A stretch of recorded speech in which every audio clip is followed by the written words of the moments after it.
What's up? Welcome back. I'm John Stark from MyMovieGuy.com, your favorite blind film critic, and today I'm reviewing Ex-Husbands. This is a 2025 release. IMDb clocks it at a 2023 release, but I don't actually believe it was actually released until 2025. I think they just kind of waited. Maybe it premiered at a film festival and took a while, but 2025, that's what we're going with. So click like and subscribe. We're going to talk about Ex-Husbands. It does not have audio description. I just kind of watched it just to watch it, I guess, to talk about it. Why films like this could have audio description. Are they easy to watch without audio description? What's the vibe? What are we getting here? The film stars Griffin Dunne, Rosanna Arquette, James Norton, Richard Benjamin, Lou Taylor Pucci, Echo Kellum, Nate Mann. A couple people are in this that I recognized by name, but this is sort of one of those lost late in life, find yourself when you're a man of a certain age comedies that we tend to get from year to year, just sort of depending on which guy and how old they are when they realize they're having their late midlife crisis. Not the early midlife crisis movies. Those are different. When somebody's in like their 40s and they're about to be 50 and like the typical. No, we have the people who are now older and they go hang out with their college age son, which is basically what this movie is.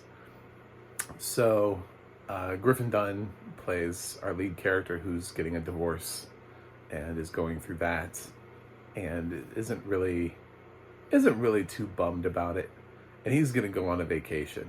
He just so happens that he's going to go on a vacation to the same place where his son is going to go on a bachelor party trip with his friend who's supposed to be getting married.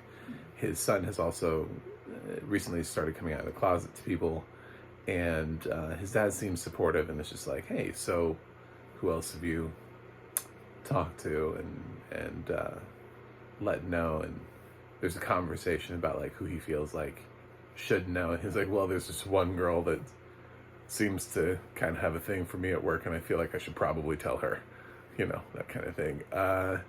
So I kind of thought Ex-Husbands was going to lean LGBTQ, which is one of the reasons why I went for it. But I kind of thought it was going to lean there with Griffin Dunne's character and not the son. I kind of thought the ex-husbands aspect of it was going to be that Griffin Dunne was going to find out that that's not what this is. So it kind of features a convoluted story that requires that you to get that S on there instead of just ex-husband. But it's an odd title for a movie, kind of when you sit back and look at it when it's all said and done. It's indie. That's what it is. This is really just sort of like an indie movie. It's the kind of thing that you would just pick up casually on IFC or Sundance Channel and watch it, or not to watch it. I think we should watch independent films, continue to watch them, because sometimes this is where we pull great talent from, either acting wise or from the next greatest director,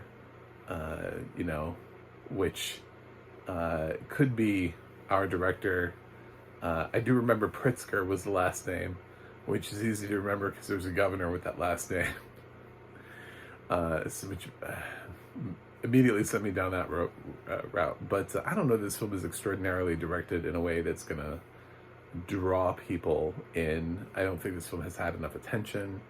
I think while I appreciate the acting choices, I don't know that they're ones that necessarily pull people in. Somebody like Lou Taylor Pucci especially is an actor who has sort of thrived in independent film, but hasn't really had a whole lot of opportunities leading box office, extravaganzas. Uh, James Norton had a really heartbreaking film that I watched last year, where he was diagnosed and trying to find a home for his kid, which I thought was like the most devastating possible um, premise for a movie that you could come up with. Is a single dad who knows he has a short time on this earth, and he's just trying to find the right person, the right family to leave his kid with. That is definitely a show of Norton's talent if you have a chance. Dunn, I remember recently, I mean, obviously he's been around for a while, but he was also on Succession. I feel like it's been a hot minute since I've seen Rosanna Arquette in anything. She's not in this film like a lot, but she's in the film. So this is Griffin Dunn's movie, and if you've been sitting there just wondering, when am I going to get a Griffin Dunn movie? Not with him directing, but with him starring. Well, it's here, and it's called Ex-Husbands.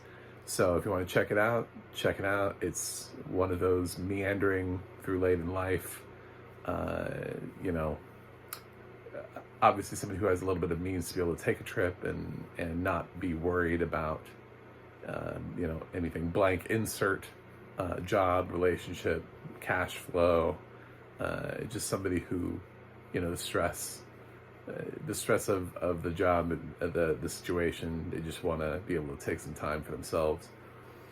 And they're just going to do it the same place where his son is. And I'm sure there's going to be no crossover, which, you know, dad promises, but we all know is bullshit, because otherwise why do it?